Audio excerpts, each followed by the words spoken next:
7 o'clock. We'll call the meeting to order. Karen, would you take the roll, please? Commissioner Young. Here. Commissioner Miller. Here. Commissioner Brink. Here. Commissioner Kubal. Here. Commissioner Steeler. Here. Commissioner Larson. Here. And Chair Gerard. Here. We ask you if you're able to please stand and join us for the Pledge of Allegiance. Pledge allegiance to the flag of the United States of America and to the republic for which it stands, one nation, under God, indivisible, with liberty and justice for all. Thank you all. Chair is looking for a motion to approve the agenda as presented or with modification. So moved. I have a motion. Do I have a second? Second. I have a motion and a second. All those in favor signify by saying aye. Aye. Aye. Opposed? Abstentions? Motion carries. Chair is looking for a motion to approve the consent agenda. There's one item on there. So moved. I have a motion. Do I have a second? Second. I have a motion and a second. Any discussion? All those in favor signify by saying aye. Aye. Opposed? Abstentions?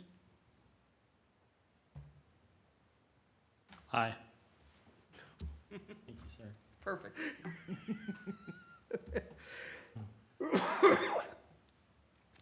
Our regular agenda tonight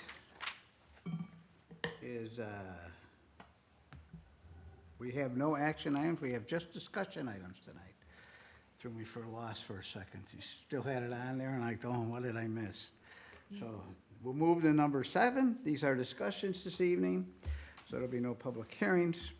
We're gonna have a few of them here. We'll start with the electronic billboards discussion. I'm not sure who's presenting. I am Chair Whitman, it's all Gerard. yours.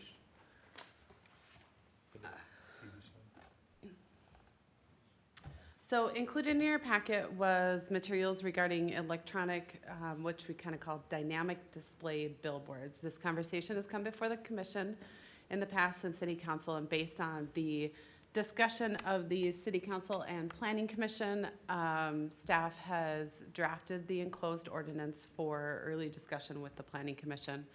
As a reminder for the, hold on one second, my new computer and my display screen isn't working right.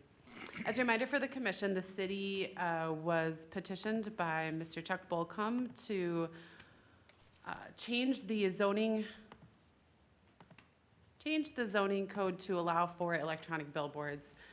Specifically, the request was to allow for a slight increase in the minimum size of billboards, to change the frequency in which dynamic display billboards would rotate or have an interval, and then also to impose a buffer distance between the dynamic display billboards. So staff has incorporated most of those recommendations into the staff report. We'll just do some of the high level, go through what I've noted in my staff report. So one of the things that we've noted is that new signs would be able to be modernized. As written, we noted that with the exception of non-conforming billboards, people can upgrade and modernize their billboards to dynamic faces. Now, that being said, one of the changes here that staff, just since this has gone out, staff would like the commission to consider is that owners or operators of billboards located on I-35 may upgrade and modernize. When we use the non-conforming billboard language, we were specifically designing to omit the billboards on those areas of the community we no longer allow them. So the Highway 61 corridor, and the code does not allow them on Highway 8. If we use the non-conforming language, it means that any billboard that does not meet our standards today would not be allowed, and it essentially would prohibit just about every single sign, because just about every single one of our billboards are non-conforming in some way.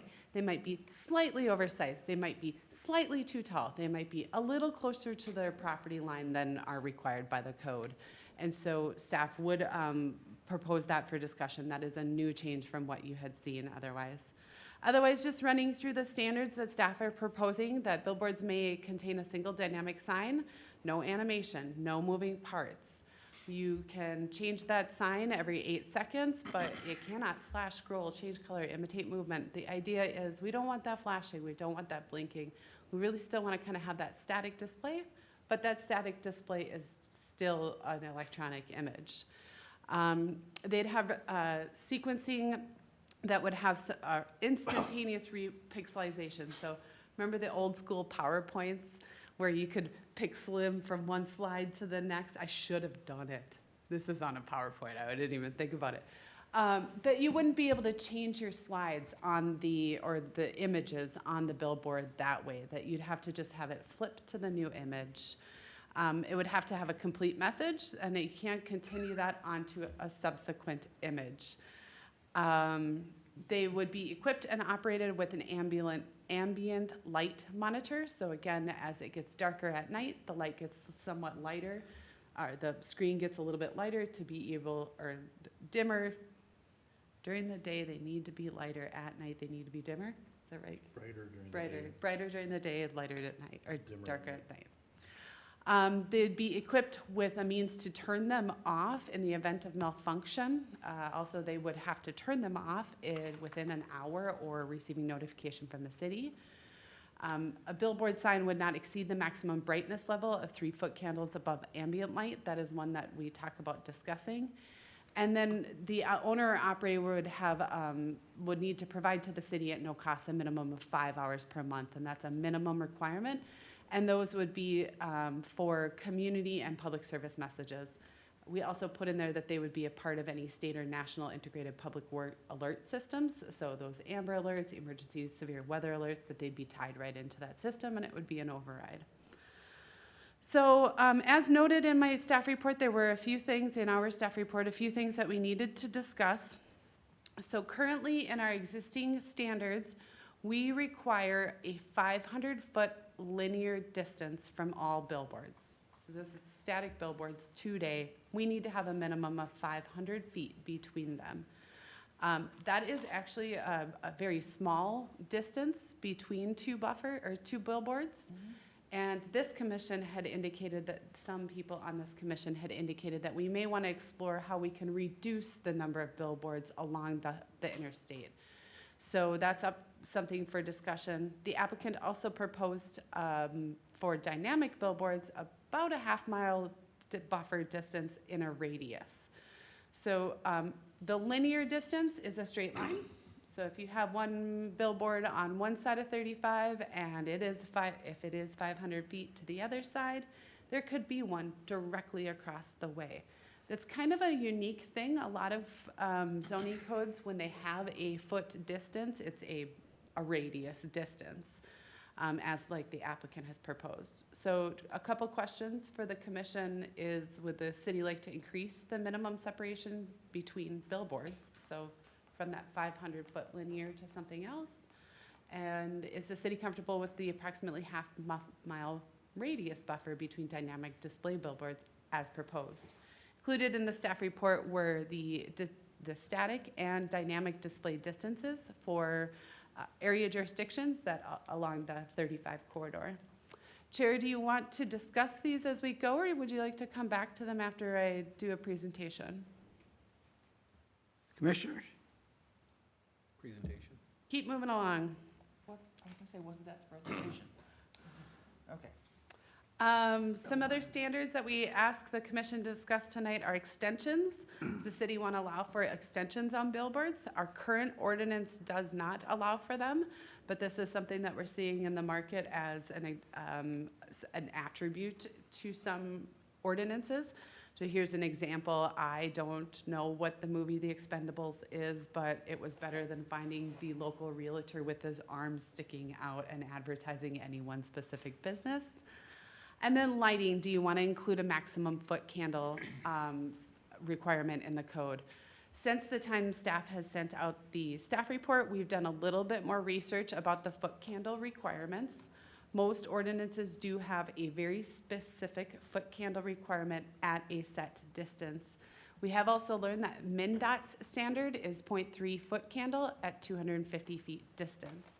Staff would continue to recommend that 0.3 foot candle requirement, but at a 250-foot distance to be consistent with MnDOT standards. So that's all I have for your presentation tonight.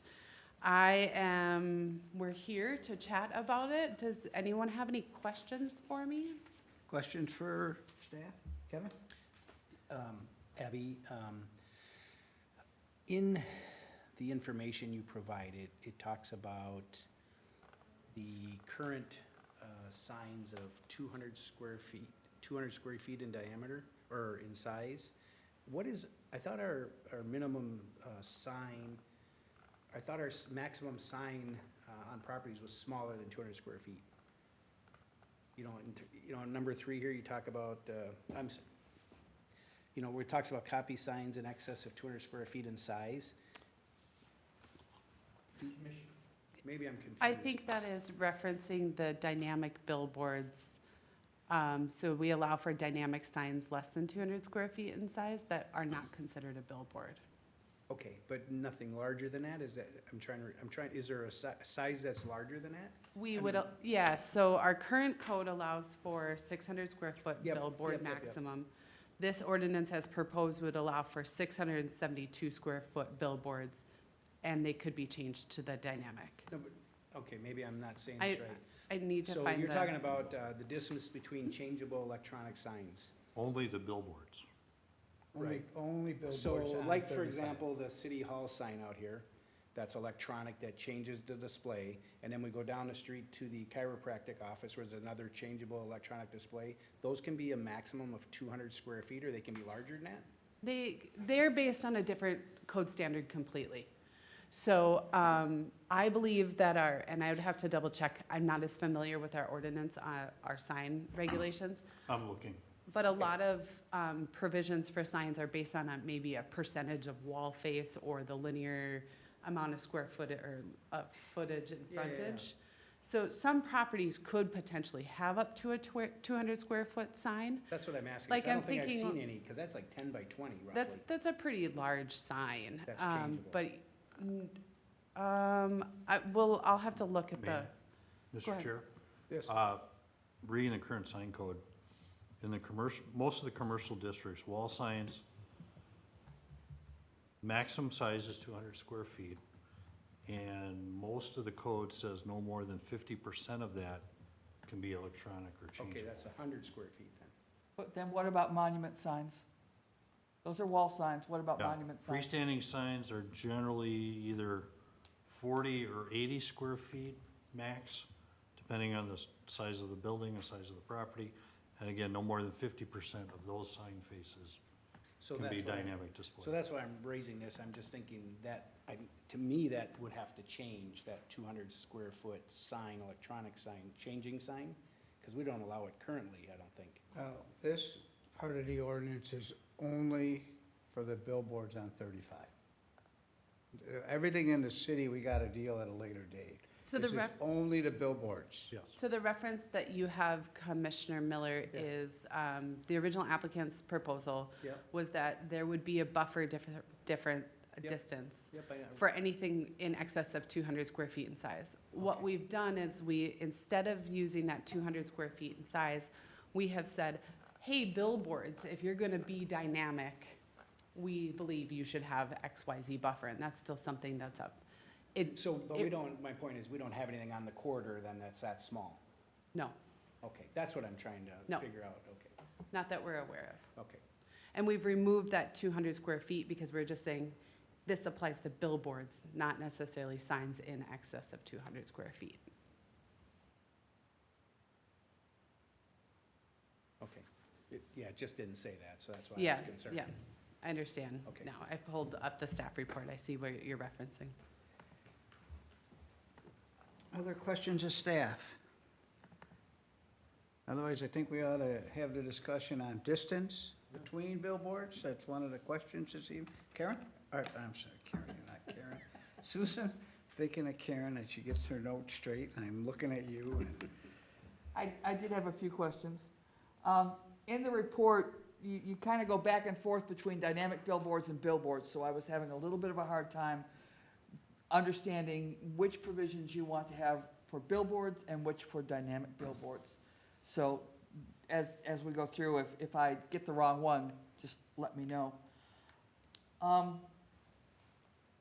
So are you looking for all billboards, dynamic or not, to be permitted 672 square feet? Or is Yes, it just dynamic? all. All billboards. All right. You talk about that all dynamic display billboards shall be equipped with a means to immediately turn off the display in the event of a sign malfunction. So you will be requiring SCADA or some other continuously monitored telemetry on each of these billboards, correct? And how will you enforce that? We will not have some sort of monitoring system in-house. It's upon discovering of the violation. And we're relying on the installers and manufacturers to do the right thing. Okay, so, but you are going to be requiring that they have some sort of telemetry or SCADA or something on that sign, because otherwise they would have no way of knowing whether or not it's malfunctioning. Because you're using the term immediately turn off in the event of a sign malfunction. Commissioner Young, I don't know what you mean when you say telemetry or SCADA. All of these will be run by their manufacturer or by the operator. They will have a direct feed connection to the devices. Okay. What I mean by telemetry is water towers and things like that have sensors on them so that if the water level drops suddenly, an alarm sounds someplace that is monitored on a regular basis. SCADA is the most well-known. But my concern is that if we have an ordinance that we're gonna require this, then we need to make sure that in our ordinance, they have a way of knowing when it's malfunctioning, that is monitored someplace. If I may, Mr. Chair, I'm guessing the applicant will be able to Yeah. fill in that blank. Mhm.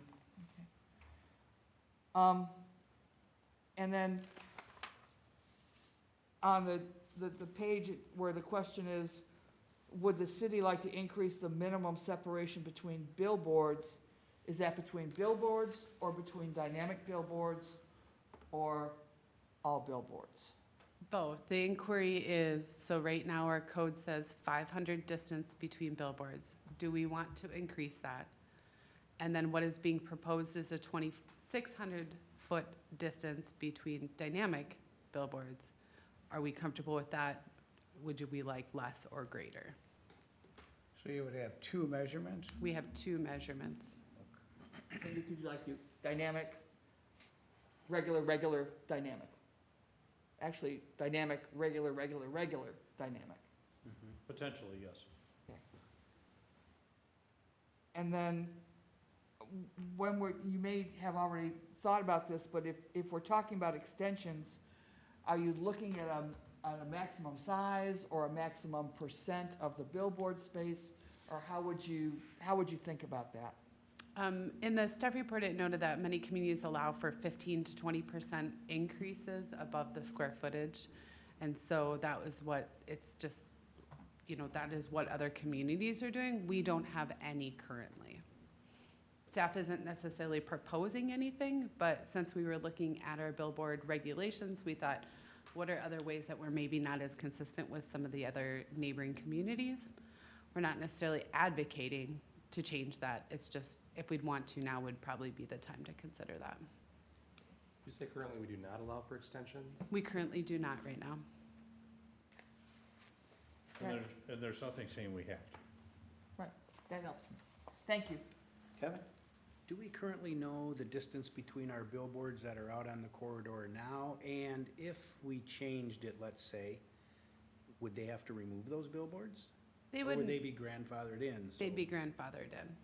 So if they elected to remove one, then that, and there was another within 500 feet or another with, let's say we established a greater distance, they would not be able to replace it. They'd be able to replace like for like as a maintenance Right. option. But if they elected to just remove it outright, it would never come back. So it can be a strategy to help reduce the overall number. But again, that is based on a property owner and operator's election to remove it. So do we kind of know the distance roughly? That's I measured do in have there. it, yep, it was included in your Oh, packet, sorry, but I'm I'll pull sorry, I it didn't right look at back up. that. I apologize. That's okay.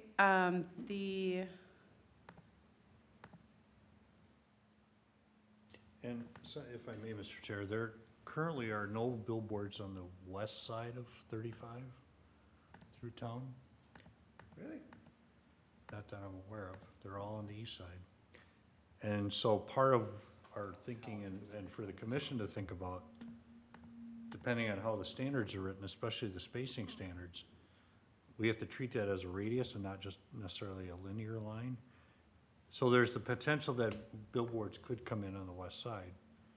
And so we want you to be thinking about that as we look at these standards. If one of the car dealerships works out a deal to give up 50 square feet of their ground for a billboard, depending on how we write the spacing requirements, then, Or they could put their own billboard up. yeah, there's the map that shows. So from Broadway and 35, there's approximately 4,200 feet, a little less than 4,200 feet to 11th. Here is our about 2,000 foot mark, so you can see that several of them are probably, might be at that 500 or even less. Here we've got a little bit greater of a spacing, well over 1,000 square feet, but then we're probably back to about that 500 in this area here. There are two others further north that's not included on this map. I inadvertently neglected to include that. We have received inquiries for others along the corridor. I'm not, the people are asking, I guess there's money to be had in billboards, so. So can you explain that 2,000 foot mark again? It's just, the 2,000 foot mark is about that halfway distance between right now. And so just for rough comparison, the 2,000 foot is just a scale reference in that that's about your halfway mark. So between these 2,000 feet, we've got 5 billboards. So roughly they're about $450 a piece maybe. So that's less than a mile from 11th to the Broadway then? It is less than a mile as per this measurement. I mean, I haven't, this was submitted by the applicant. I didn't verify it, but I trust that standard mapping platforms. When I used to be doing 80 driving home, it didn't seem that far. Susan? I've noticed that Columbus and White Bear Township have started requiring the billboards in those cities in the township to, I don't want to say dress up, but make better looking the bases with either stonework or brick or, something that makes them look not quite as obnoxious. Industrial? Industrial. And as you've looked through the ordinance and you're considering changes to the billboard ordinance, is that also under consideration? It has not been at this time. That's not to say that this commission can't recommend something. By your next meeting, we'll have an ordinance for formal consideration. So I think that we need to know if that's something that you'd like to include into it. They do really look nice in White Bear Township there, and I know that was required. And Columbus has also started doing the same thing, and they look much better. Sort of a pride of place. But again, I think that could only apply to new billboards. I don't think we could make a owner retrofit an existing one. If they made a significant improvement to the billboard, such as installing a dynamic sign, Or sort of like we increasing the do size. asking, non-conforming houses, if you make a significant improvement, we want you to bring it up to code. We can check with our legal team on that one, just to verify.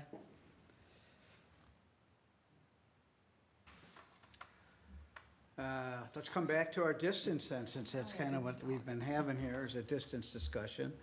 The city is looking for our input on both the static display and the dynamic display. And Personally, I'm fine with the radius versus a linear. It makes a lot of sense to me, but, opinions? Here, Gerard, is Distance. that radius on, between dynamic or radius between all?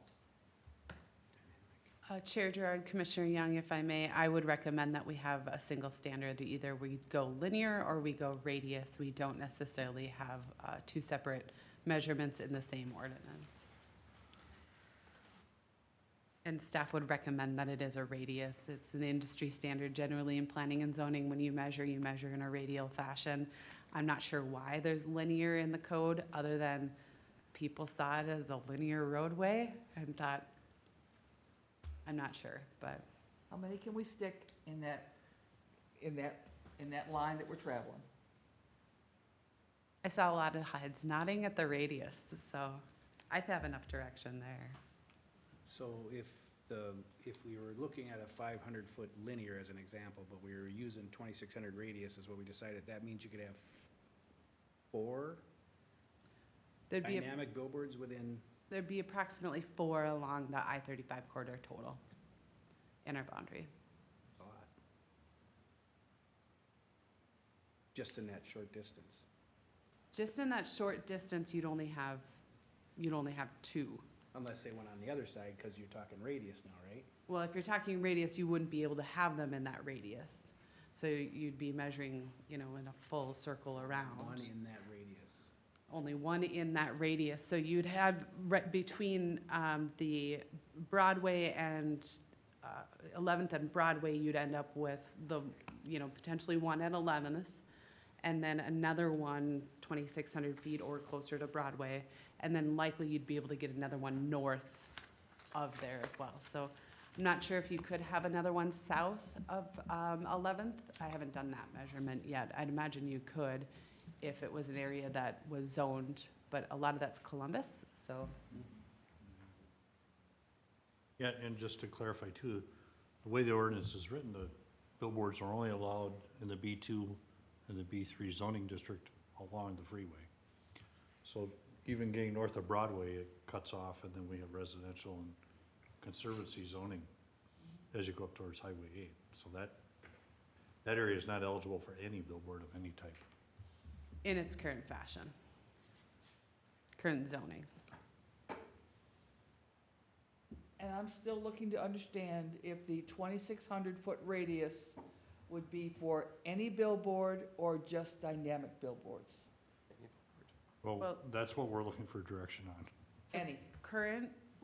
The current standard for our code is 500 feet for any billboard. The applicant was not proposing to change that. We're questioning if that needs to be changed. The applicant was proposing a 2,600-foot distance for dynamic billboards. So just looking at I have in kind of the standards that we have in our neighboring communities, 2,600 would end up being more restrictive for static display than any of our adjacent communities. We'd be almost twice as Except Columbus. for dynamic. But for static display signs, we would be, more than, almost twice as much. So, just trying to, Mhm. that would mean if we said 2,600 feet radius, there could be no billboards on basically the west side of 35. No dynamic billboards. Well, Is that- Oh, if we change it for all of it. Oh, okay. Yeah, that would be correct. probably not, Probably not.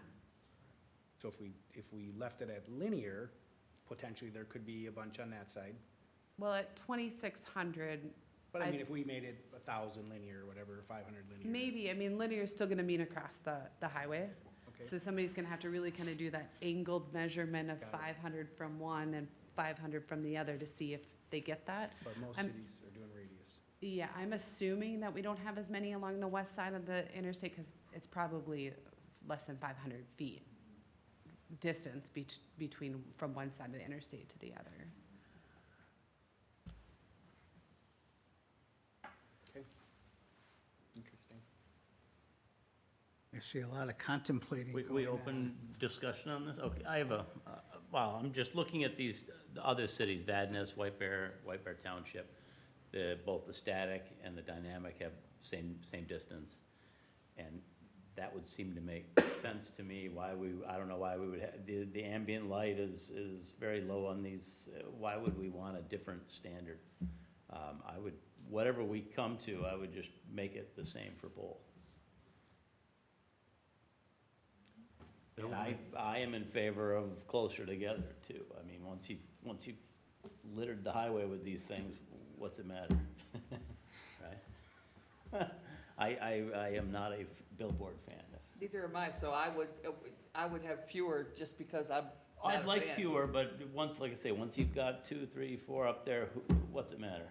You know, it's, once you've spoiled the well, I mean, one more dead squirrel in there isn't gonna change anything.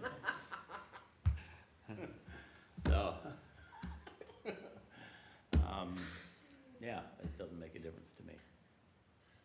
Well, when this came up, I never really saw the old billboards at all. So I drove the freeway once, and it's like, holy crap, there's a lot of them. But I like this idea of being able to change the message and getting out public service announcements.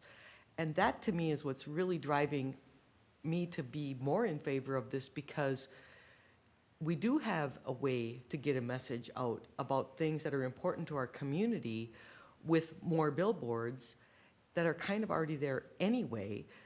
And I was really surprised that I'd never noticed the other ones. I completely disregarded them until this. So that might happen with these static ones, but if the message becomes something that I want to read because now it affects me and my community, and I can find out that there's a missing child, or that there's an event at the city, or we have to change our watering habits because we've went into some kind of watering ban, all those things are important to the community, and it can get a lot of people. So that's my thought. So in order to do that, you would want to have in the ordinance when the city messages would be. Because if they were all, I mean, that many hours, they could all be between 2:30 a.m. and 4 a.m. I think Abby had a note in there about them being spread throughout the day. Didn't I read something on it? That is correct. Yes. Similar to the other messages or something. It was like onto the next page, but it was that Number they were 8 spread has the evenly. standards. But that would be important. Yeah, but I think this is actually a great tool that we can use to get messages out that can change as the needs change. Mr. Chair, if I may, to Yes. Geneva's point, if the ordinance is adopted with, say, the 2,600-foot radius spacing of dynamic billboards, the city may end up, there may only be 2, maybe 3 in the city. That's, then limits the number of places that message could be projected. Where if you have it at 1,000 feet or 1,500 feet, maybe there's 4 or 5. There's that many more billboards that could be changed to dynamic display that could allow for the message to get out. So there's a little trade-off there to be aware of. I might argue that the folks that are zooming on 35 are probably not the Forest Lake residents that we would be wanting to target, as much as our Forest Lake residents tend to look at our sign outside City Hall. And that was one of my concerns about, when we were talking about it originally, that there might be a benefit to the city for city businesses. But when I look at the signs, there are very few of them that are benefiting Forest Lake. So You mean we're stuck with the litter, Yeah. but You mean the location of them don't benefit the people who actually live here? Or, the Mystic Lake signs, the, whatever the casino is north of here, the what's-his-face signs, those aren't signs that benefit either Forest Lake businesses or the Forest Lake community information. True enough, but with static messaging, then that message can change. And now all of a sudden, it does become relevant to the people of Forest Lake. That's And- part of the point. Right, and that's why I like that piece that was, that staff included in the ordinance, that having at least some benefit. Well, and the other thing is I think it actually makes the cost of ads cheaper for local businesses now because it's not 24/7, it's shared, and now you're picking a percentage of time on that board. So now all of a sudden, what used to cost maybe $5,000 or $10,000 might cost a few hundred. I don't know what those breakdowns are, but there might be businesses now that can afford that little small message, and that is local. And they're using it in restaurants and all these different things, these static messages that are playing around on their TVs, and we're seeing a lot more local advertising on those local messages, and people are seeing them. So I kind of really think that this is, as much as I might think the billboards are terrible, I think it's really getting out some good messages for local things. The one note on the, all of those billboards, if you exit at Highway 97, as I do, you don't see any of them. So, and there's a lot of people at Forest Lake that exit at 97. I think it's 7/1,000ths of the time, the percentage Okay. of local messaging. Oh, Or of city. So, back to some of my questions. Okay. well, if I can weigh Yeah. off for 2 minutes, I know the applicant's here. It's not a public hearing, but if you want to spend a couple minutes giving us your thoughts, and then we'll make you go sit back down. Thank you, Chair Gerard. I was like at the edge of my seat a couple of times. And You I'll probably- need you your probably name and sensed that. address for the record, You please. bet. Chair Gerard, I'm Chuck Bolcom, and I live at 6287 West Shadow Lake Drive in Lino Lakes. And glad to be back here, and nice to see you for the first time, Commissioner Larson. I think a couple of, maybe you have some questions, but I just captured some of your questions, and so maybe I address a couple of quick things. Commissioner Young, the 672 that you asked about, is it for both? Again, that was to that industry standard. Most of the signs, or all of those signs on Highway 35 are right at 600. As we talked about last time, when they go to 672, they're not going to be any wider. They're just going to be a little bit taller, and that will be for both of those. And so I just point that out because I think it's a small move, but it lets the billboard operator operate at that 14 by 48 that advertisers put messages together on in that space. You asked about a monitor or a camera and the way in which you describe monitoring the water tower. So these digital billboards are designed with cameras on both sides. If you look at the digital signs on the freeway, you'll notice that long extension in the front of every one of those billboards. You'll start to notice that now. That has a camera on the end of it, and as the billboard operator, I'm able to pull that up at any time to make sure the device is working properly, the sign is on, and if requested to turn it off, I'll be able to see that I'm turning it off when that happens. I think that, maybe we could talk about light. Did we talk about light, or just maybe talk about distance? But the notion of these digital billboards having an automatic dimmer that is on these signs, and so I think staff did a really good job of saying, I think they did an excellent job in the way they wrote it at 0.3 foot candles, and they have an automatic dimmer. Then they were going to ask you the question, should it be more restrictive than that, Chair Gerard? And my comment to staff was, these billboards have been being manufactured for about 15 years.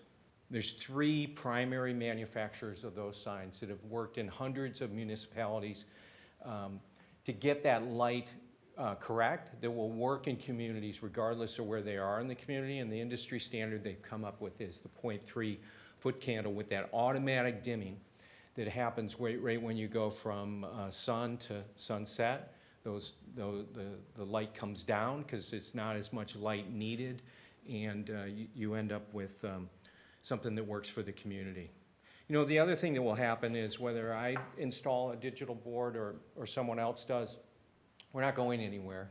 And you're going to be able to comment in the future about did we get that right? Does this one feel too bright for where it is? And I think there's a chance to have a conversation, but I think these are designed by the manufacturers to kind of meet what communities have needed all over the country.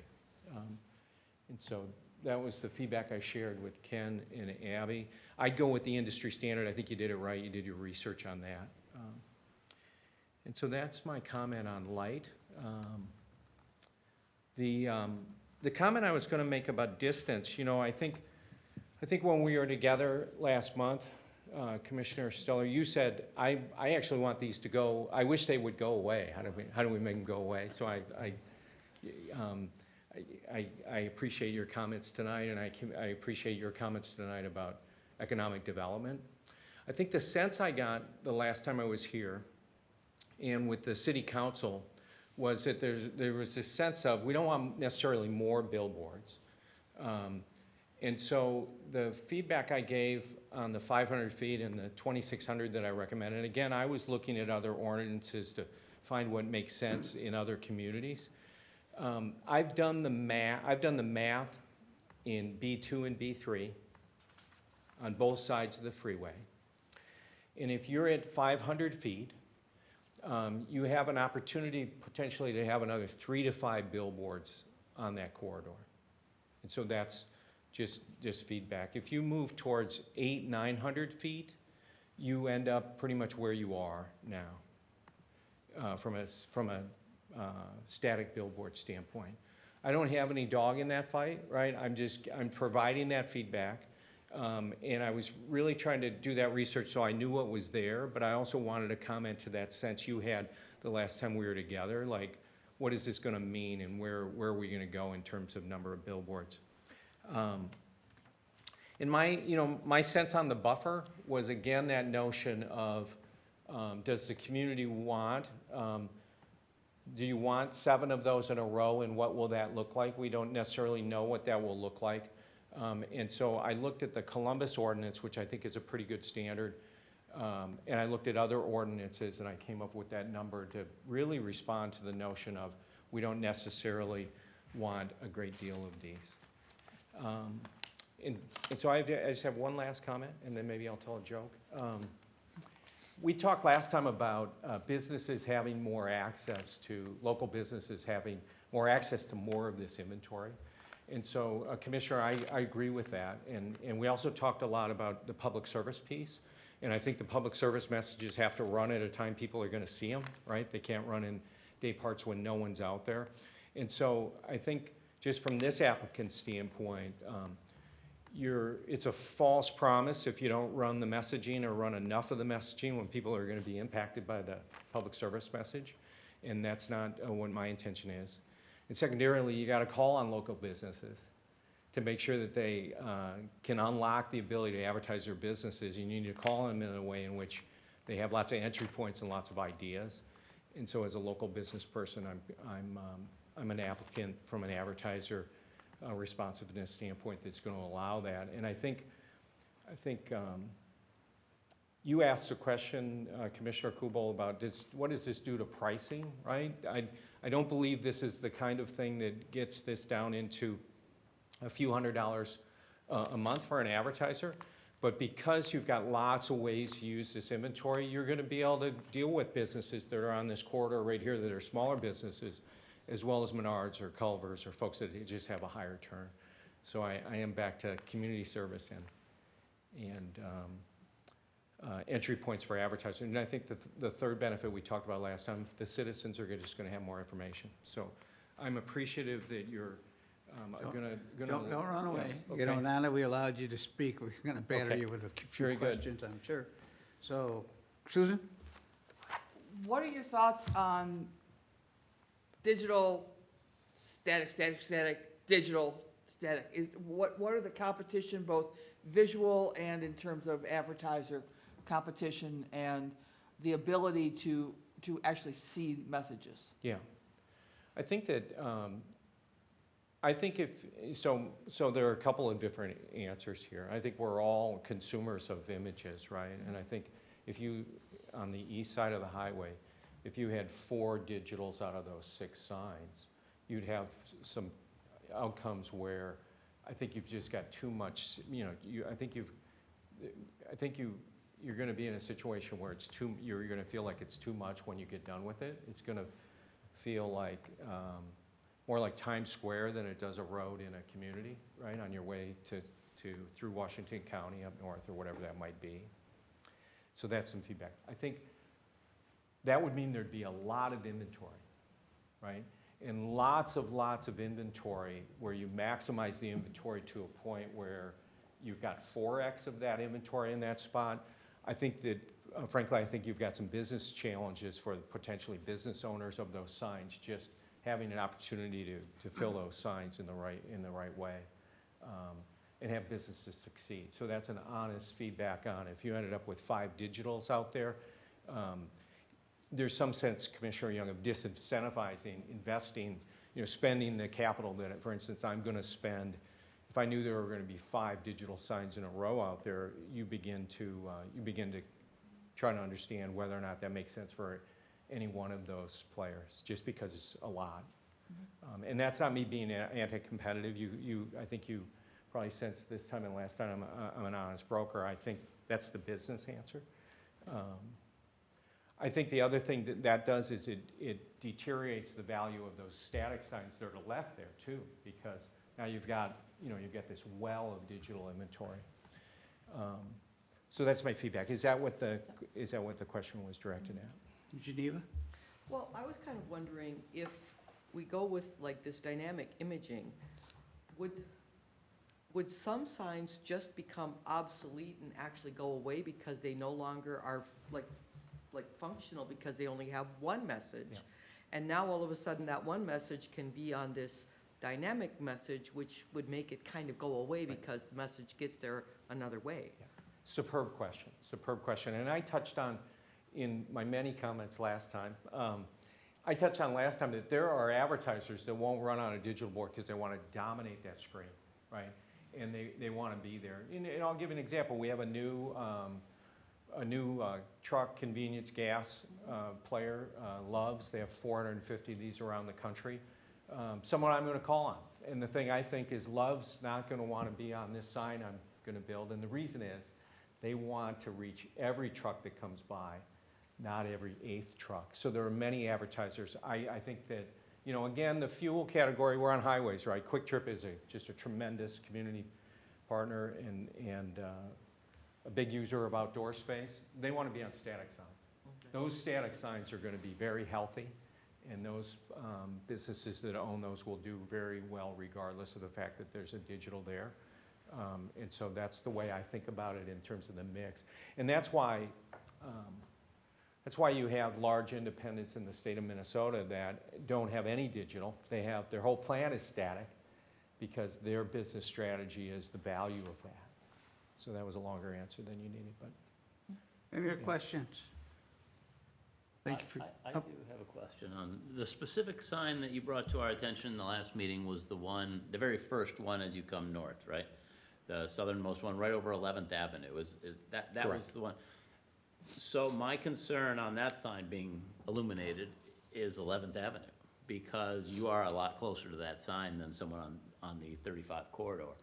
And how does that affect things? And Yeah, Commissioner Stellar, and I've thought about that. That is the sign that I'm proposing to put digital on both sides.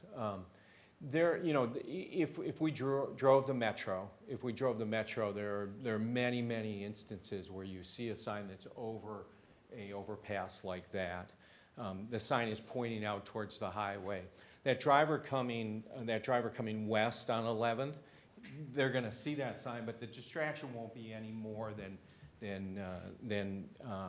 any other visual that's there, including the visual that's there with those 4 lights shining up on it, right? So it's already there. We're replacing it with an image that's just different, pointing out at the highway. The drivers coming east on 11th, they won't, they will be the same as it is now. There are those 4 lights shooting up at that. The light will just come off the digital, and really the amount of sky glow that's coming off of both of those is similar. In fact, just from a I didn't even know the word sky glow until about a week ago, but the light coming off of those lights going into the sky, these digital signs produce less community light pollution than those great signs because the lights are shooting up at them.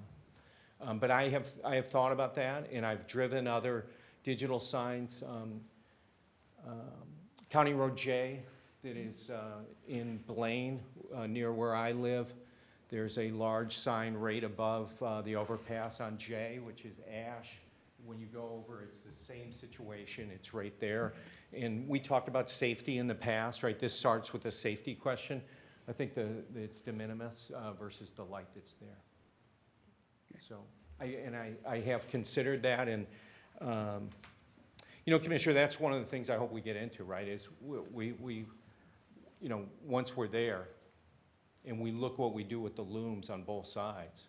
If somehow it doesn't feel right, then we'll address the foot candle on that side if it becomes a concern. Just a comment about that sign. I love that sign for what you're talking about, Commissioner, which is there are no billboards for about a mile and a half or two until maybe it's shorter than that, but you go a long ways before you see that sign. And now you come into really Forest Lake after the split, and that sign is there, and that sign's been there for probably 30 years. What's going to be different is rather than that sign that's lit with those 4 lights, you're going to have a very impressive state-of-the-art sign that's going to be sharing messages about, you know, many, many different things, including the community. And so that's something that I get excited about, and the opportunity to do that. Thank you. Very good, thank you. Reeling her back in. Kevin? Abby, Ken, I don't see anything in here which talks about illumination on both sides of a sign. Is that something that is typical, or is that something that has to be addressed? My assumption was we were illuminating one side of a sign, not both sides of a sign. There was some discussion at this level and some discussion at the council level as well. The code right now reads that when you have a back-to-back sign, it's one sign. A back-to-back sign. Or we've even considered I think our B is the same way, but we did not write this as if they would be able to do only one side. So you're saying that it would be both sides of a single billboard, where in the past it's been 2 billboards back to back? Well, it's technically in the way the code is written, the billboard structure is we hadn't necessarily, I don't know that the city had been considering them 2 separate billboards themselves. I can see where it's interpreted that way because you have 2 620 square feet images and they could be different. But that's certainly something that we can clarify better. I would concur. I was confused in here whether I had single-sided signs or both-side signs. I think it was intended to be for both-sided signs, but if there's confusion on this commission, there certainly would be confusion with the public, so we'll make sure to clarify that. Well, you know, If Kevin and I aren't necessarily the brightest guys, No, so, no, you know, most people may understand it. Commissioner, Yes, sir. Paul, on its new section E, it says size and distance limitations. The second sentence there says 2 facings per structure shall be the maximum permitted, Where and we double at? face signs shall be attached back to back. Yeah. So that's existing language in the ordinance, where the 600 changes to 672. So all along, one structure is allowed 2 sign faces. But we can clarify that a little bit better to make sure that if we impose a buffer distance, that it's not prohibiting, you know, the back side of one sign. So if we've got a single structure and we have 2 faces on it, that buffer distance would be precluding that other side of that billboard structure. If we've got a back-to-back sign and it's got 2 faces and we impose, let's just say, a 500-foot buffer distance, that our 500-foot buffer distance from one side isn't precluding Okay, the sign on the other Alright. side. Really, okay. we have to measure it from the column that's holding up the 2 faces. But you could be having 2 different dimensions if one was dynamic and one was static.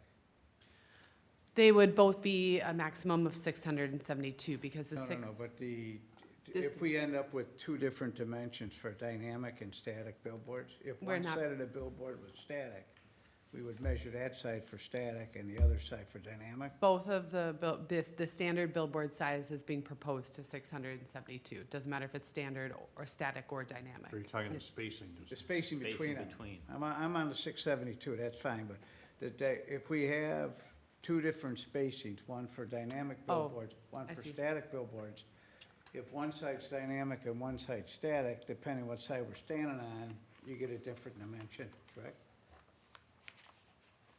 I'm going to guess, educated guess, that if someone goes to the, or an owner operator goes to the trouble to put up one dynamic display face, that they will do both at the same time, So it's a mood issue is what you're thinking? I think. But But we can clarify that in the ordinance that comes back before you. I just have no idea what these signs cost, you know, if it's rocks you for two sides, you know. I'm kind of cheap, I want to see if one side works first. Yeah, but you're brighter than 0.3-foot candles, I'll tell you that.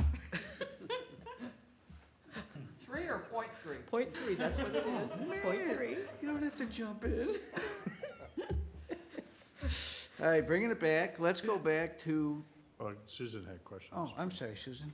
While we're talking about face, in that section F, you might want to say billboards may contain a single dynamic sign image per face. Okay. All right, because otherwise, it's the billboard, not the face. We certainly I, can. I think that's where you were going, so I just. Yeah, I think, well, we can find some ways to clarify that. So you would, staff would rather have static and dynamic distance to be the same, correct? I got that part. I don't, the way we measure them would be very nice to have consistency. It Oh, is so just radius versus uncommon in other jurisdictions to have two separate distance requirements. Columbus is the only city that does.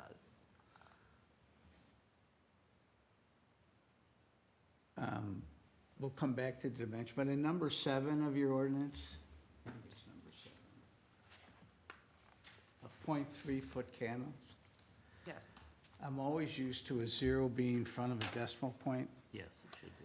And I know there's another engineer on here that would probably concur with me, Yes, that should always have a 0 in front of a decimal point. always. Because that decimal will get lost somewhere in a photocopy or something. Sure. We can incorporate that for sure. Just a I didn't little, know we were getting that picky with the. That is. I see But it that's a though, general You rule weren't that- the only one, Commissioner Steeler. it just, one of those things that grates on me. Yes, yes. I As agree. as a nurse, I can say we have to have the 0 in front of the decimal point, so. Yes. All right, we need to come back, if you could put up the I distance. am right now. Thank you. And come to agreement on what we think this distance should be between signs and whether we want a separate distance between dynamic and static, or if we want to have it the same throughout our billboards. Would there be a general agreement that 2,600 for static would be a bit too much? And that if we did it the same, it would be, what? I know, right? Some want it more, some want it less. Yeah, well, I think that I can agree with the 2,600 for the changeable, movable. I grant that we have signs out there that are at 500 feet. But realizing that these ordinances are for the future, I would like our static signs to be more than 500 feet. In other words, as somebody tears one down, or it blows down, or it was tornadoed or something. Anybody here remember the Monkey Wrench Gang? Or Monkey Wrench Gang, Google it. I think that I'd rather be closer to, 800 or 1,000 on the statics than I am to 500. I agree with And that. I'd like to keep them both the same. But, and whether it's 2,600 or 2,000, or I could even live with 1,800. Well, if I understand it right, if we go with 2,600, we get one other dynamic in Forest Lake. We'd have two. Maybe. We'd have to, I think it'd be 3 total. It's 3 or 4 total at Be 2,600. another one probably near Broadway and then another one north of Broadway. You just told me the district north of Broadway, you can't put them on there. There's a couple of spots where there are, So you would actually probably have one just south of Broadway and then to the north of there. There is a little bit of land area to the north. There is also land area farther north that is zoned right now residential, but if it was petitioned to be rezoned in the future, they'd be eligible as well. Isn't there a billboard right on Broadway, right now, currently? Yes. And 26, if it was 2,600 diameter, wouldn't that bring us all the way up to 8? No, About a quarter mile? that's, I can, it's getting close. 2,600 feet is a half mile. Yeah. But it's only about a quarter mile. No, it's longer than that. It is? actually. so here's our map area. She's saying the radius So- at 2,600. Right. So your diameter would be about 5,000.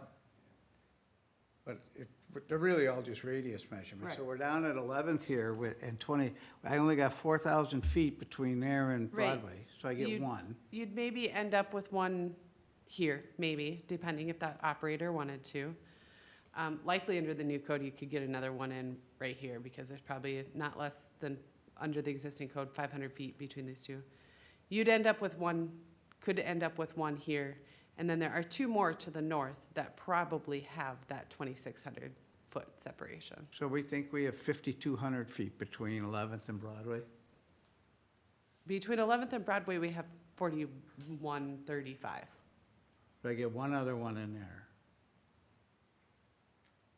You could 20. get one other one in there. You might be able to get, yes, you could get one other one in there. And then one more. You're 3. One north of Broadway, North of Broadway, yes. if we rezone. Well, no, there's a little section, There is, I don't have that map up at the moment. I'd have to unplug and pull it. But I guess my point is, I'm okay if we squeeze them up a little bit, as my esteemed colleague Don says, we've already got them. You know, I'm fine with 1,500 or 2,000 feet, and So at 2,000 feet, just as again, here's one that we currently have an application in for. Probably one more in the middle, one of these two, one more up here, then potentially the other one up to the north of there. So you could end up with about 4 in the community. That's at 2,000? At 2,000. So even considering it's a radius, oh, really, it's just half circle. right? Well, because it really doesn't matter, there's none on the west side of the freeway then. we're looking in a 360, so we're measuring out our 2,600 round. In reality, though, we're going on the freeway, it is pretty close to linear. Yeah. It's a 2,600. We could call it linear. I mean, it doesn't matter to I think me. radius is the proper, but in reality, though, right, But some of the It's pretty billboards, straight some of the right there. billboards But- are but more it would further be away that from it's not on the west highway. side. right, Because it there's would none be on the west less- side. It Yeah. would, it would continue being on the west side because it's, you know, Within the radius. yeah. So Chair, if I might, I'm hearing from the commission that you agree with a radial or 360-degree measurement, that having the same measurement for both, just for consistency, and that something a little less than 2,600, but certainly more than 500, maybe around that 18 to 2,000, so that we could possibly have up to 4, is about the area that you're thinking would be acceptable. I see a lot of Yes. heads nodding. I'm I closer only- to the 2,000. Oh, and that's fine. So I said 1,800 to 2,000, I think. This still has to go for one. We're gonna have one more final discussion with the council before we draft the ordinance. So I think right now, staff at least has the direction to pull together this. We probably won't amend this ordinance too much for the council, but actually just kind of have them comment based on the commission's kind of discussion. Is that an acceptable, I mean, I think that that's a really good approach right now, since we're still working in this policy development realm. Yeah. And I'm okay with the .03 candles and And I'm not a big fan of. 0.3. Or 0.3. Point, yeah, 0.3. 0.3. And I'm not a fan of the extensions. Ditto. Oh, I guess we didn't talk about that. did we? Yeah, I'm not a fan of the extensions either. Extensions are out. All right, so the questions I think that we had for the commission have been answered when it comes to the buffer distance, extensions, and lighting. So essentially, just a summary one more time, that we'd measure everything the same with that circular at 1,800 to 2,000, somewhere in there, that we would not allow extensions, and the 0.3 would be a sufficient lighting standard in the code. At the 250 feet or whatever it is. Right. And can you inform us how many of our billboards would conform with the setbacks?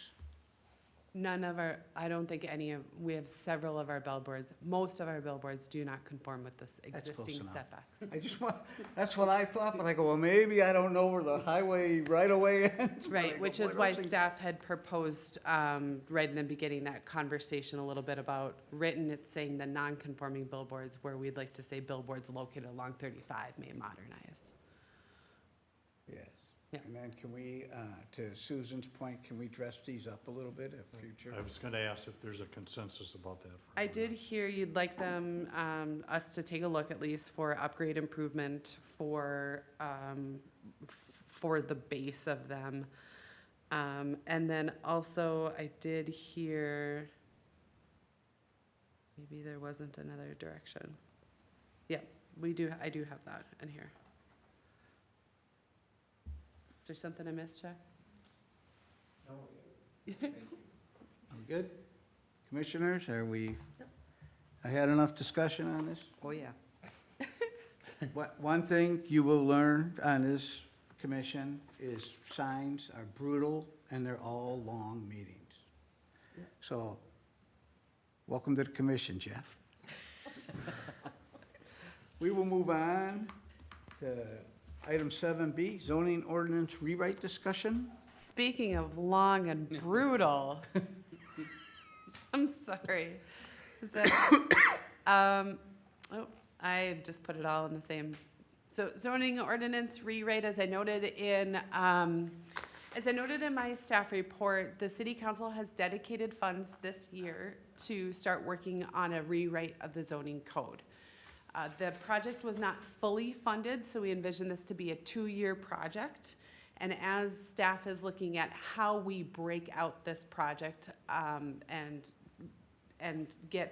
maximize our time and our efforts in 2023, then 2024, wanted to bring this just to the commission for some high-level direction, thoughts that the commission has before we really start scoping that project out a little bit better. So just some quick reasons for the rewrite. The number one thing selfishly from Ken and I's perspective is the current code is very difficult to administer.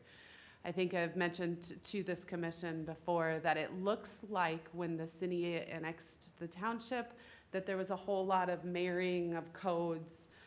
As part of that, there got to be just a lot of code sections in different places that will talk about the same things. Wouldn't say there's always conflict, but there's a lot of different sections of the code that you have to know exist for one thing. Landscaping requirements, design requirements, they're patchwork all throughout the code. That and a patchwork of amendments. So tonight we talked about billboards, right? We've done this over the years and we've done little segments here and there, and it doesn't look like the city, I'm not gonna say anybody, maybe did the most comprehensive analysis of, oh, we're changing landscaping standards. Control find, everywhere that we say landscaping, are we really hitting all the spots in the code? Are we creating conflicts? So that's been very difficult for staff to administer. A lot of times when somebody says, what do I have to do? We spend quite a bit of time just trying to figure out what do all the different code sections say about this one thing. In that administration difficulty has created some just regulatory oversight. Like there isn't a lot of gaps it's actually a lot more oversight. There's some processes and procedures that I would say now are easily administered on a local by staff.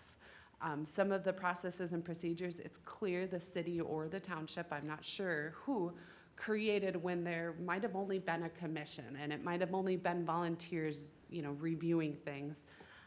Now with modern technology and staff and all the things to help you, we think that there's ways that we can possibly make it easier to kind of get us through get property owners and applicants through some processes.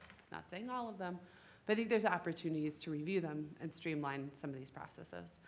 And then community consistency. The city code is, and our zoning districts are not consistent with our 2040 comprehensive plan. Our comprehensive plan might say that a specific district is intended to be pedestrian and walkable, but then when you go to that underlying zoning district, it talks about, drive-throughs and parking lots, and there's things in there that need to be really reworked to really represent the 2040 comp plan and our community values. So tonight, all that we're gonna really do is brainstorm. Staff included a few questions in here for the commission, and this is just kind of a please help us, provide direction for us in terms of if there's any processes and procedures the commission thinks have been good or need more or less oversight. Over the years, has there been any sort of abundance of certain kinds of variances, types of uses that you've reviewed in the past that you think that might not have been necessary, or we've seen so many, maybe we should look at changing the regulations on those? Are there areas of the zoning or subdivision ordinances that when they've been presented to you, you've either been confused or caused alarm? And then in general, what are some of the areas you'd like the opportunity to have greater discussion opposed to others? So because this is a 2-year project, really balancing out that work is gonna be important, and by work, I mean the budget, right? But the workload and making sure that we're not overloading us this year with high discussion topics, and then next year we breeze through it. Really trying to balance that workload out a little bit so that we might have some heavy discussion topics, then we go through some really quick light things, that sort of thing, to really understand really what's important to this commission. These are conversations that we'll have as well with the city council. From there, we'll start scoping out what that project and program looks like. Commissioner involvement, public involvement, community engagement, engaging with outside consulting, our legal team, all of those things. And it'll be back before we actually even start working on this at all. But tonight was really just a brainstorm from the commission. We're just looking to get some guidance from you. Many of you have been here a lot longer than Ken and I have, and you're the subject matter experts. Comments? Yeah, I was actually on the Susan's township already in planning that mode. commission. Not everybody talk at once. No, I was actually on the township planning commission before, whatever you want to call the thing. Depends where you're standing. It does. One of the things that we wrestle with a great deal are the variances. My neighbor got a variance for his deck, and now to the shoreland overlay, and now he's impeding my view of the sunset, and so I need another 5 feet. If those were to be, no. The setback is X, and it's going to remain X, and it's X period. That is one of the things that we see over and over and over again. You saying setback from the water sides, or are you saying everything? All Road? of, Whatever. setbacks from the side, setbacks from the water, setbacks from the road. We see those kinds of things where folks are saying, I just want to fudge it a little. Well, then, 2 years later, the next guy comes to us and says, well, I just want to fudge it a little. And then we get that, well, I just need a little more. You've been here. Yeah, I've only been here a short period of time, but I've seen that, but I've also seen where the city is very welcoming to things like attached garages encroaching on that, which I was shocked at the first time I heard that that was like a widely accepted thing that you could encroach on the setback to the road with, because it's an attached garage. I was very surprised at that, but that seems to be widely accepted. Historically, I'm sorry. That comes from years ago where it was pretty much your God-given right to have a garage. Okay. That's where it came from. Yes. You know, that you're in Minnesota, you have a right to a garage. Now, a right might be a little strong. No, it is somewhere in the US Constitution and the state constitution that each property and each dwelling, each person who lives in the property shall have access to its own garage. It's in there. I haven't seen it, but I know it's in there. Okay, so I have a question. So Susan, you and I obviously share, you know, as many others I'm sure do too, as far as setting precedents on variances, you know, which we always want to be mindful of. But it was interesting when we had the legal team here, we were upstairs. There was something that she said about, I can't remember what it is, about a variance that you shouldn't be denying a variance because of X, and it had to do with something precedent setting. And I remember thinking to myself, boy, all this time. Variances Any of you should be recall what based- you know what I'm talking about? Yeah, they shouldn't be granted based on precedence. They should be considered each in their own individual Yeah, right. specific to the situation, Case by Yep. case. which I know we do in a sense, but how do you remove that from wanting to avoid setting precedents down the road? Well, I think one of the challenges is those aren't necessarily code things. So we can look at our variance language of the appropriateness of approving a variance. A lot of times comes down to this body saying no. And that's hard. Comes down to Right. what? It comes down to this body saying no. Yeah, yeah. And that's hard. It's hard to look at, you know, your friends, your neighbors or the community and say, yeah, we understand your neighbor got it, but that was different. Susan? One of the reasons that I am very precedent cognizant is because in the League of Cities training and in Forest Lake's history, we have paid fines and lost legal action because we allowed one and said no to another. And the term arbitrary and capricious comes up and says, well, you know, if you allowed this one, then there's sort of similar situations, so you should allow them both. But- And we've had our hands slapped. I've heard you mention this a number of times. Can you give me one example of what you're talking about? That the city did get sued on? Let me go back in my memory banks. I mean, Duffy's the big one, but there were a couple of smaller ones. I mean, you could, I'm speaking generically, I mean, just Yeah. not Yeah. calling out people, but. Yeah, Duffy was the big one, and That was a development, the Duffy development was by where the old hospital is, where Leela is. They built a number of single-family homes, 25, 30. So it would have been back off of 11th and kind of before you get to the church. Yep. Right back there. And the issue was they were going to put in a number of, don't quote me on this, but I believe it was for women for lower income. rehab. Was it lower income or rehab? No, it was not rehab, it was lower income. Lower income, and there was a lot of controversy, a lot of not in my backyard. We denied it, planning commission. We had a lot of members then. It must have been back when we had about 11 on the commission. We denied it, city denied it, we got sued, we lost. Because there was no reason for us to deny the site plan review. We had, it was one of our first attached residences, and we had allowed a couple of those, and we said no to this one. We had allowed a couple of lesser setbacks, and they were looking for a variance, and the city said no to this one. it's been more developer and more that situational than individual. Like, hey, my neighbor, got that fence and, mine didn't, I'm gonna sue the city. But I'm just trying to understand in the context of variances and how,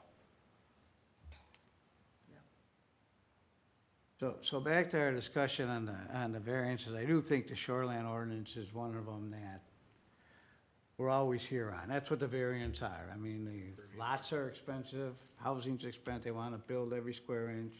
They want more than 25%, they want different setbacks, the litany goes on, right? We have a lot of really small lots that we've allowed variances on. And I think it would be appropriate to look at how much we allow. And then is 25% the number? Or to my understanding, it comes from DNR. It's a DNR thing. But I understand that that's not statewide. That it's only, if you go down to Lake Minnetonka in that area, they have a different percentage. So I don't know what's true and fiction. Sure, we definitely, this isn't the first shoreline community that I've worked in. The shoreline ordinances and working with the DNR is confusing. And it is really hard, I think, for municipalities to understand that relationship as well between the city and the DNR and their regulations and what we adopt. And so I already had kind of flagged shoreland as one of those needs lots of conversation pieces, because that is one that I think affects a great deal, not just those along the shoreline itself, but everybody within a certain buffer distance is in the shoreline overlay, and that those percentages and stuff do apply. So yes, shoreline is one of those areas that staff has already flagged as something that's going to need some good work on it. And we kind of have multiple personalities about shoreland. If it's me wanting to build, that's one thing, but then when it's the water quality, I want better water quality, but I want the ability to, and I want stable, I don't want a lot of rise, fall. I want my lake level stable, but I need variances on impervious area, and I need variances on, so we kind of do some multiple personality things sometimes. I get it. Other ones that come to mind? I have another one. I actually gave it some thought, The downtown area, where you had this big push with this 80-page document, is that need to have something done in order to move that plan forward? I would assume that's something that the council would like. Can you, so with regard to the downtown plan, can you repeat that? Will that require some ordinance revision? Yeah. Oh, How do we implement it? yeah, implementation might require some ordinance amendments, yes. And, we have I think, a fairly pro-business focus. So then I would be looking at districts that have businesses in them do they need any tweaking to make it easier for them to do business with us? The housing will come. We already took care of the MXR1, so. Commissioner Paul, Chair Paul. Back to the commercial districts, it can get both into permitted uses, conditional uses, and then design standards, which are a whole thing. So how friendly do you want to be to businesses? Well, how many different uses? Do you want 27 different uses in every district? Or there's some catchphrases we have found that Abby really likes where it says, other uses similar to those listed in the code. And so that's kind of a thing. So that all ties in. If you want to be business friendly, how many rules do you want to have? Well, businesses will say you want fewer rules to make it easier for us, but yet we need to have some control. It'll tie into parking standards, landscaping standards, impervious surface standards that are all those are all layers, pieces of almost every district, but especially the commercial districts. I think I'm mainly thinking about Broadway, across the freeway, to some extent 61. So not so much the the factories that wanted to come in are industrial, but more, The business and the mixed-use districts. yeah, whatever you guys call it. Yep. Whatever that map says. Susan? And I think that you brought up a good one with design standards, because we hear both businesses saying, well, don't tell me what I can build here. And then they also say, but you know, we look really hodgepodge and we don't look like someplace that you want to go visit. So we need design standards, but not on my building. I mean, so, yeah, we go kind of multiple personality on that too. Mr. Kevin, you're, There's so many things, but, you know, I think more clear, more defined, you know, obviously, you know, like Ken was alluding to, is we can't have open-ended types of ordinances. We should have more clear defined ordinances. I think there's always gonna be a need for variances. I think there's always gonna be a need for us to review setbacks and things like that, but I guess that's what I always thought this committee was about. Part of it, You know, I mean, you know, they always said if you always have to be asking for variance, you should change the code. Right. You know, but there's some things we just can't change the code on because we have to take them on a case-by-case basis. And, you know, to say unilaterally, yeah, you can build up to 1 foot of the property line, that would be terrible, right? I think there's other things that, you know, we should be paying a little bit of attention to, but I think just more clear defined ordinances.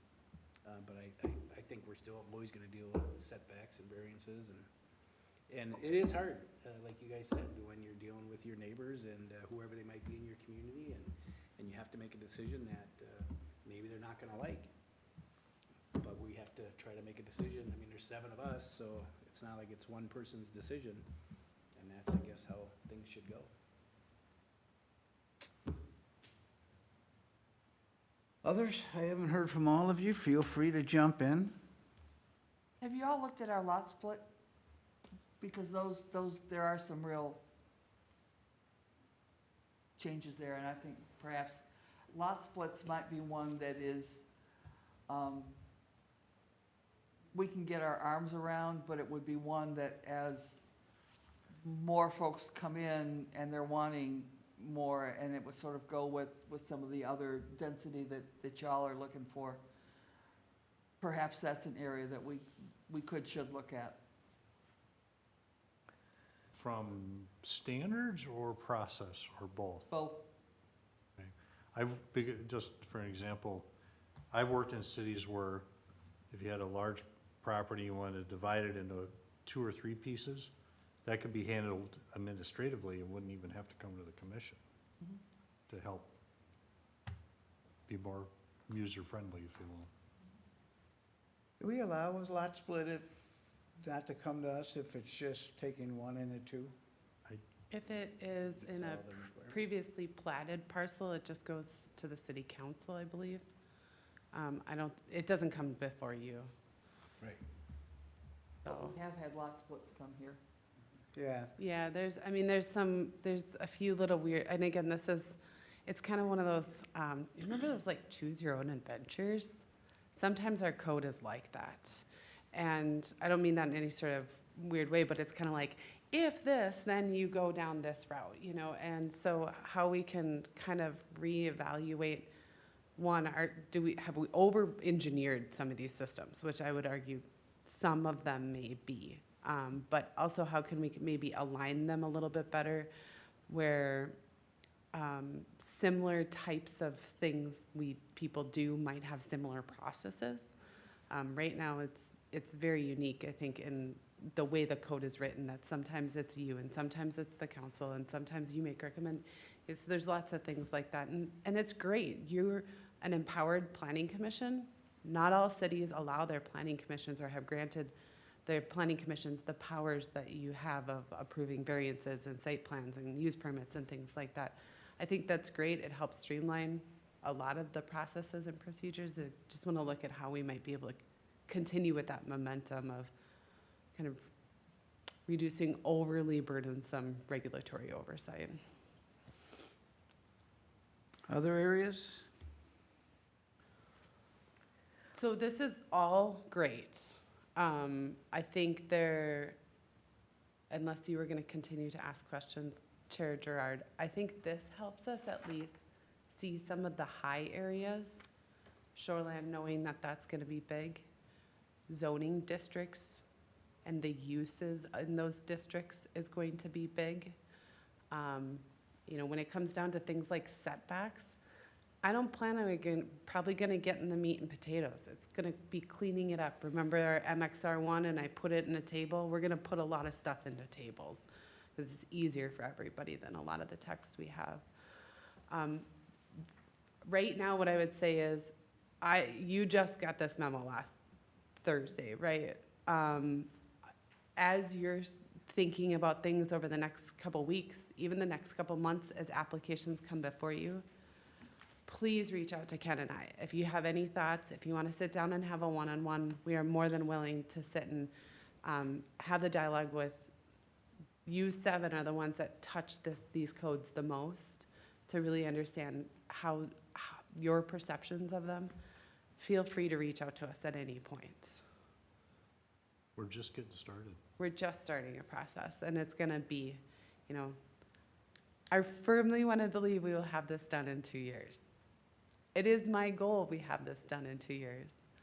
We talked for an hour tonight about billboards, so we're gonna try. I would leave Sign City on. Signs, I also knew was its own animal, and signs may be one of those things that it gets to be a 3-phase project, right? You do the rest of the zoning code, and then you say, okay, we'll spend the following year on signs, because signs is one that is really hard for cities to do. Any city, doesn't matter what the city is. There's always one hand of the world that thinks we have too much signage, and another hand of the world that says there's never enough. And it's really difficult to have those conversations. And Plus, if we leave it for a little while, we have some newer commissioner members that will be able to go through different site plans, different signs, and they'll be able to form a Yeah. decent opinion about them then. And you might be done by then. that's exactly where this was going. All right, any final comments on the zoning ordinance rewrite discussion? Hearing none, we'll move to 7C, wetland banking discussion. So this isn't as much of a discussion as a high-level introduction. I know last year, Nathan First with Bolton and Mink had introduced you to wetland banking. We have a couple new commissioners. I don't remember who was all here at the time, so I wanted to start a little bit of reignite this conversation on wetland banking.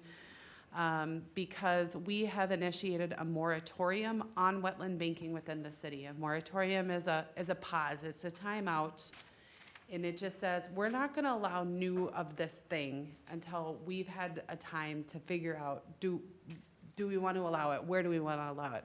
Moratoriums by state law expire within 1 year or the time we adopt a new ordinance, but whichever comes first, if that makes sense. You can't say that.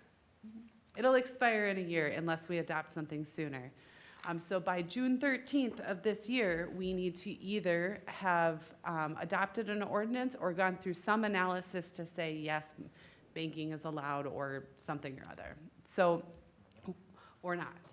Wetland banking is the creation of new or in some cases preserved or restored wetlands. And the purpose of the creation or preservation, restoration of these wetlands is for the development of a for-purchase credit. So you create a wetland somewhere else that other people can buy, theoretically, to offset the wetlands that they mitigate as part of their development. According to state law, the Board of Soil and Water Resources, Bowser, is their nickname. If you hadn't heard that or you hear that, Bowser. Sounds like a good dog's name, I feel like. Mario Brothers, Bowser. What's that? Mario Brothers, Bowser? Is that a dog? In Wasn't Mario? he in Shana now too? That was, what? It's the singer in Okay. Sha-Na-Na. All right, Okay, so, I digress. John Bowser, w- Shauna. wetland bank service areas, there's, I think, 10 of them within the state, and they encompass major watersheds into a region. And Forest Lake is within 2 of the wetland bank service areas. So when a developer in our community says, hey city, hey watersheds, I need to fill a little of this wetland. And if they have to mitigate it, they either have to create new wetland as part of their development, somewhere on their development, or they can create it elsewhere within the wetland, or they can buy credits. But the kick is they gotta create it within their bank service area, or they've gotta purchase within their bank service area. So there is definitely a benefit to the community in that the credits, you know, you wanna be able to have credits available in your bank service area in the event wetland impacts occur. In the staff report, I noted that in our local watershed, we don't currently have any banks within the city limits, but within both of our local watersheds, there are a number of banks, or within our bank service area, there's a number of banks. Bank number 7, or the bank service area number 7 serves the majority of the Twin Cities metro area. There are lots of wetland banks in that area 7. There are less in area 6. That's the area that encompasses more of Washington County. All the water's draining to the St. Croix, but there's still available credits in that area. Yeah, but can I ask, Yeah, so we have these areas, so they're not by geographical boundaries, by watershed boundaries, or by some other They- magical State Department thing? watershed boundaries are a geographical boundary based on hydrology. Yeah. Yep. So if we would create watershed banks, do we have to allow other cities to be able to use them, or can we regulate that if it's in our city to be developed, they can use our bank? That is something I'll look into. Th- I th- don't know exactly, but I do believe that there are ways to create them and restrict them. Ultimately, it is up to the local jurisdiction when creating a bank to allow the bank or not. And so I can definitely check on that. There are some things like this, questions that you have about this, that we will explore it through this process. To me, this is the big deal, it is, this banking, I don't want to give up developable land, because some other community wants to fill a lot and they want to take my developable land. It doesn't make sense to me. Well, I mean, it's a Kevin? great, go ahead. So if I'm understanding what Paul's asking and what you said is, if we, right now, don't have any banks in our district, if a developer came in and wanted to develop a project that we have in our community, fill in a wetland, they could purchase a bank in one of the other areas. They They can can- purchase credits in the other area, They can purchase credit within that bank service whether we area. had a bank in our area or not. Correct. So we Well- wouldn't necessarily lose the development, We wouldn't lose the because they development could purchase if there those. were credits available in our bank service area. But the other community would have to allow us to go to there, right? I think the other, it would have to be based on the regulations of the creation of the bank. I don't know that. That's something I Got to will. be in that bank somewhere. I do know in looking, yes, it's gotta be in that bank service area. And I do know that in looking online right now, there are credits available for purchase for people in our bank service areas. It doesn't look like there's restrictions on them. And you said in area 7 and area 6. Yes, we are split six. in Four area and six. 7 and 6. Right. We're in both, yeah. Yep, we're in both. So 7 would be Rice Creek, and 6 would be Comfort Lake, Forest Lake.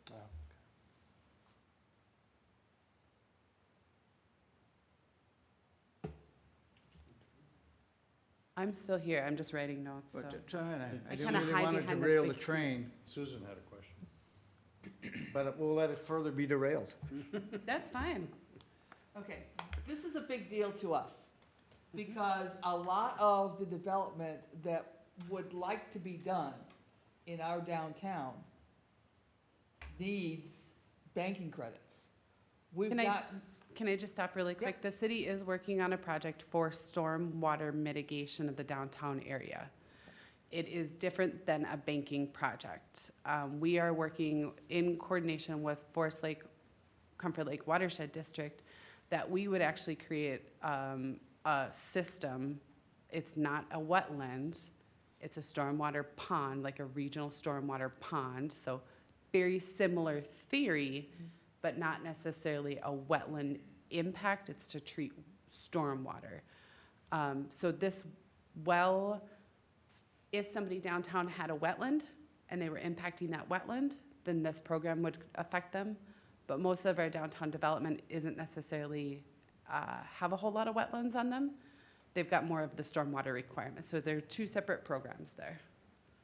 The other thing, this is a big deal for Forest Lake, is that we have a lot of area in our community that families would like to hold on to that are not really super developable because they are wet, because they have ephemeral streams.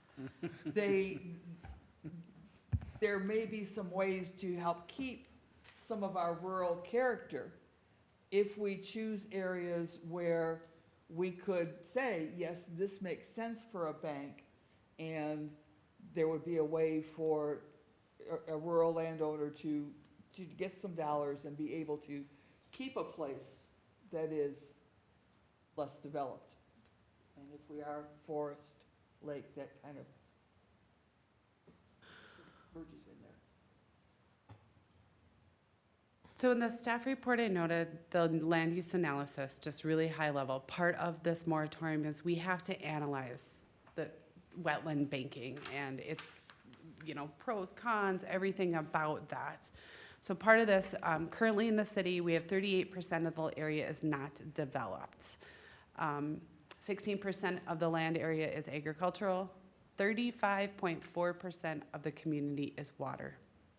That is our surface water, and that includes our national wetland inventory. So the map you see on the screen right now, everything, all those yellow pockets that are over the zoning, and I know it's kind of funky the way you see it, all those are wetlands. Those are wet areas, and that doesn't include anything like a wetland buffer that might be imposed.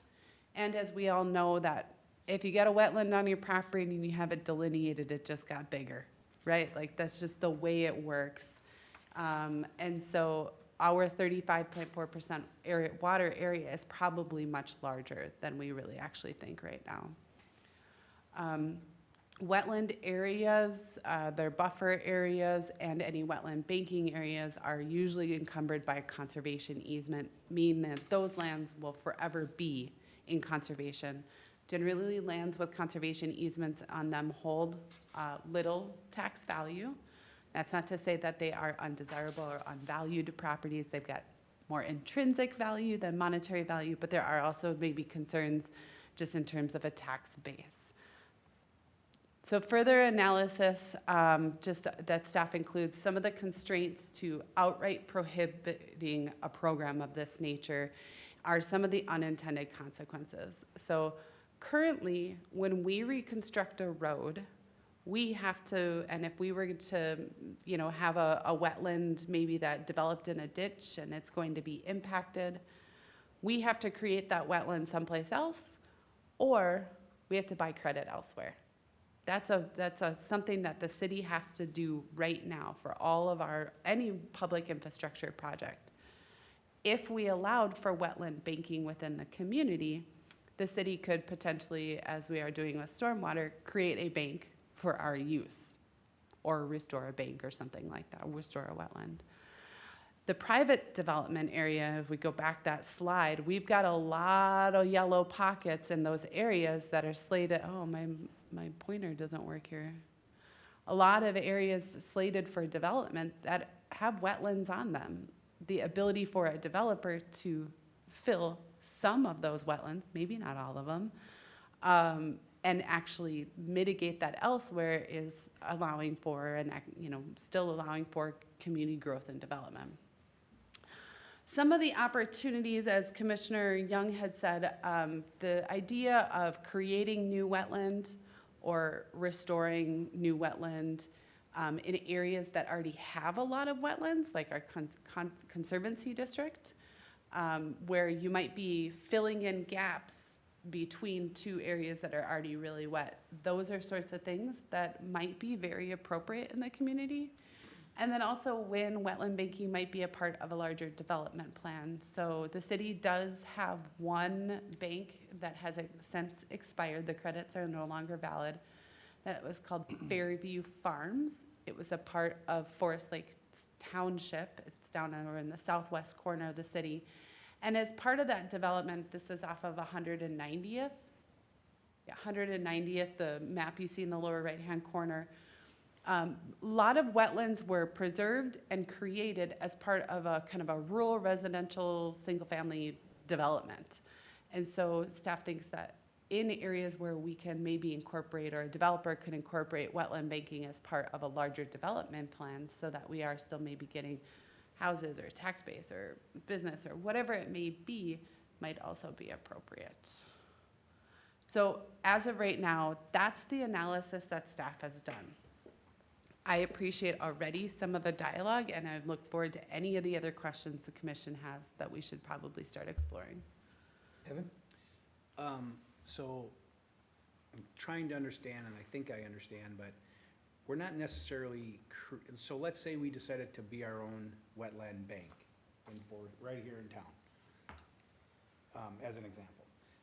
Are we actually, we're not actually creating wetlands, we're banking, we are creating wetlands? We We're would not be- just banking money like a park dedication fee and using that funds for something else? Correct. We're actually creating more wetlands? We are actually creating more Where there's wetlands. already wetlands?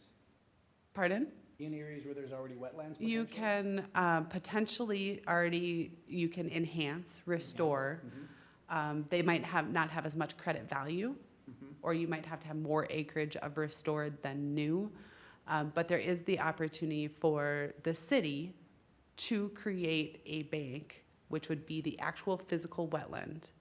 Then there's credit assigned to that could be purchased from private developers, or we could use to offset our own mitigation. And that money is used in the city, or Ye- what happens with the money? Yep, so Bowser is the financial, is the holder, that everything passes through Bowser. There is an administrative, transaction fee for every credit purchased or sold.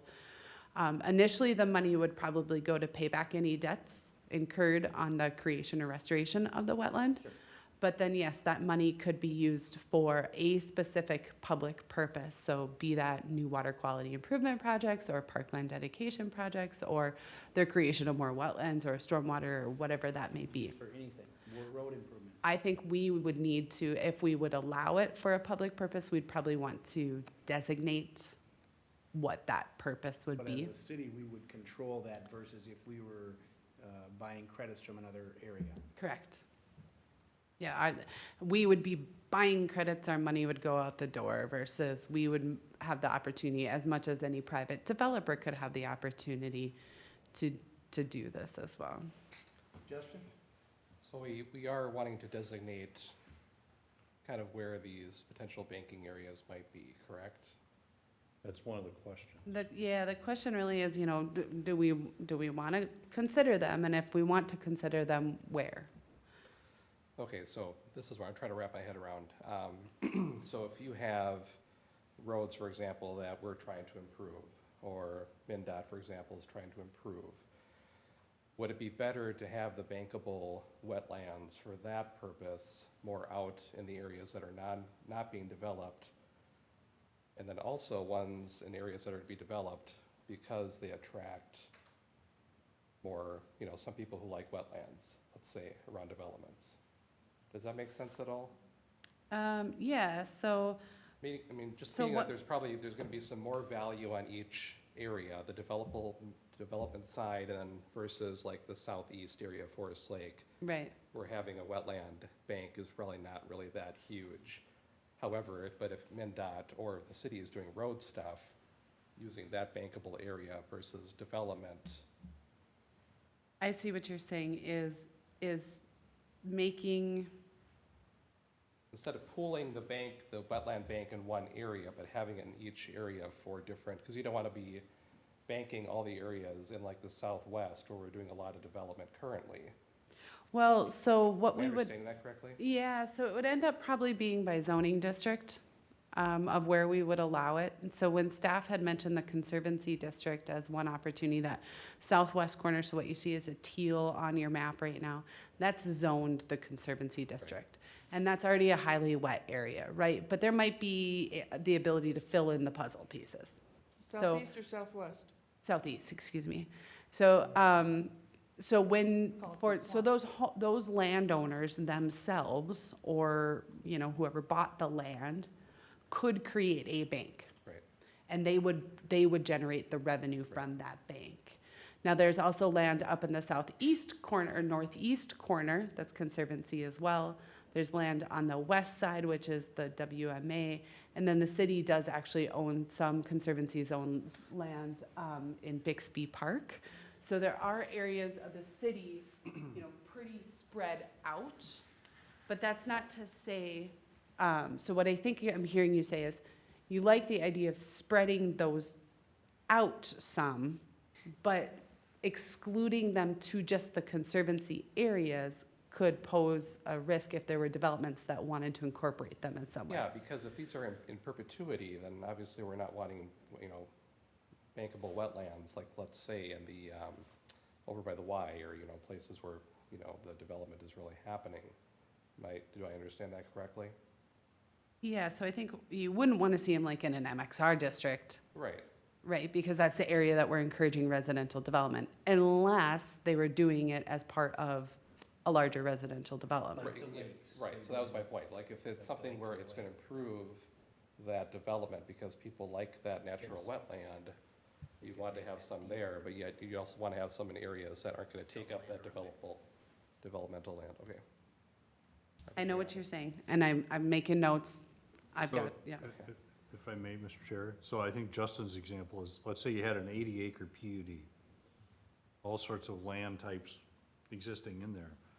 Maybe there's 50 acres that could really be built on, but maybe there's 20 or 30 acres of low area. Right. Maybe they enhance those, make them better wetlands, build up some wetland credits, but yet that's still in a developable exactly. area. Yep. Versus just in the Conservancy area, which is rural, never gonna be developed, or very low density if at all, putting extra or more wetlands in those areas makes perfect sense. So if I may, can I just add one little quick thing? Is MnDOT required then, by within its law, to replace as well? Okay. And Washington County. Okay. Susan? And what we call the big swamp is that big green blob in the southeast. And if the city is looking at things, there is a DNR wildlife management area in there. It links up to White Rock Lake and to Big Marine, and you have a lot of wildlife corridor that works that area, big swamp and in there. You're not gonna have any water or sewer lines or development in that area if I ever have one in my great-granddaughter's lifetime. It just isn't gonna happen. But some of that is not really good quality wetland, and in fact, that new iron removing, or that iron sand, on County Road 50, the Judicial District 6. Isn't that no, right? it's not just, it's a, It's an iron enhanced sand Thank you. filtration project that the Watershed District is doing. they just put it in this fall. So in terms of having an area, if we thought about doing some wetland improvements we would be able to leverage some stuff that DNR wants, some stuff that the Watershed District wants, some stuff that would make some really good sense to leverage water quality and wildlife and habitat in the Big Marine, this area, it makes a lot of sense. I agree. I think that there are also property owners down there that could potentially benefit, that, you know, may have part of their land that are in agricultural operations, but have some lowlands that they'd never be able to develop anyways. This might, even if it is a lesser quality, I think that the Bowser's wetland banking standards allow for, if you improve the quality of that wetland, that it might be eligible for credits. So what I'm hearing so far, I've heard from quite a number of you, is that outright prohibition might not be appropriate, but that we wouldn't want to see it in these areas that we're probably guiding in our 2030, 2040 MUSA, as urban development unless that can be encompassed as part of some sort of development plan. Those areas that are less likely to be developed, such as the Conservancy District or some of those undeveloped areas, may be more appropriate as well. And that we would want to explore local restriction to make any banks that get created in the city, certainly our banks, that they would be eligible for local development. I mean, is there a way to prioritize? Other comments? Local needs? Any other What are information the next city would steps on like? this one? So I do see it, just a couple faces out there that I see there's more thoughts, just like the zoning code. If you have anything later on, you're sitting at home, can't fall asleep at night, tomorrow, email us, feel free to give me a call or Ken. We're happy to, please don't call us if you're sitting at home later and you can't fall asleep. But shoot us an email, whatever, we're happy to sit down and have one-on-ones if people have ideas or have more questions. You know, this is something that as we move forward, it's gonna go a little quicker. You know, we have 4 months to get the ordinance done. But next steps, the city council will be discussing this at their December, we're in February. Their February 21st workshop agenda, work session. It'll come back to you 1 month from today, March 8th. It's a slight change on the agenda. The agenda says they would be discussing it on Monday. We had to kind of do a little bit of a switcheroo. We want to make sure we have full council present when we're talking about wetland banking. Planning Commission will come back for you with some more of this dialogue. We'll probably have some of those answers you're wondering about. City Council discussion end of March. We're aiming for public hearing in April and then recommendations and public hearing with City Council May 10th. Building in a good month in each of those public hearing times just in case we need to table a little bit longer. So we're on track for a potential June ordinance, actually having something in place before that moratorium gets done. And this is a way for some of those folks to be able to keep property in families. Oh yeah, I mean, Wouldn't otherwise be able to do that, and I consider that a value. That's, we were talking, you know, the end of last year about those compatible land uses in agricultural districts, and I do think that wetland banking, when in appropriate areas, right? I agree that with Commissioner Brink, that taking some of our highest and driest land and converting it to a wetland bank, though has some benefit to the community and to that landowner, it doesn't necessarily help the fact that we're a developing community and we do want to create more residential development and improve our tax base and all of those sorts of things, so. I have enough direction. If anybody has anything, any other questions or comments, I'm happy to take them. Hearing none, we'll move on to our section 8, other. Do we have, excuse me, do we have Councilperson Roberts on tonight? I do not. Okay, so Abby, we'll start with you. Councilmember Roberts did let me know he wouldn't be here tonight. He had a pre-scheduled vacation before he knew he was going to be the liaison to this commission. Just as a heads up, we did advertise, so the city council funded a community development assistant position this year, so it's a slight administrative role, slight zoning role, really helps the community development department get back to its 2013 staffing levels. The position's first round of reviews occurred on Monday this week. We had 65 applicants for the position, which was really great to see. Some really well-qualified candidates. We'll be dwindling, I think that was some combination of two words. We'll be paring that down into a little bit more of a manageable group for first round of interviews in the next week. And I'm hoping, I don't know that it would be your meeting, but maybe by the end of March for sure, we'd have somebody on board that would help us in some of the ways that Deputy Clerk Karen has been doing these last few years that can kind of shift her back into a council lead role and really help us in the Planning Commission. So keep you guys posted on that. Just know you might see a new name and face coming up in the next month or so. That's all I have right now. All right, questions for Abby? I have one. Out of these is there any requirement for somebody that's working for the city to live in the city? It's I- not legal. I- It's not legal? Don't know necessarily that we do. Okay. It's come up several times in several cities, and it is not consistent with state law. We do not have that. Ken? Just fielding a lot of phone calls, a lot of people, I think, gearing up for spring, including somebody wants to tear down a house and build a new one on the lake, and guess what? They need some variances. But it's just, we won't be lacking for work. So that's good, that's why we're here. Very good. Karen? I was just gonna mention, since we talked a lot about the zoning codes, because we have new members, I will email out a link to where you can find our city code, where you can find the zoning code, and you can just, pure reading enjoyment. But I'll make sure that everybody has that link to the codes. Thank you. Geneva?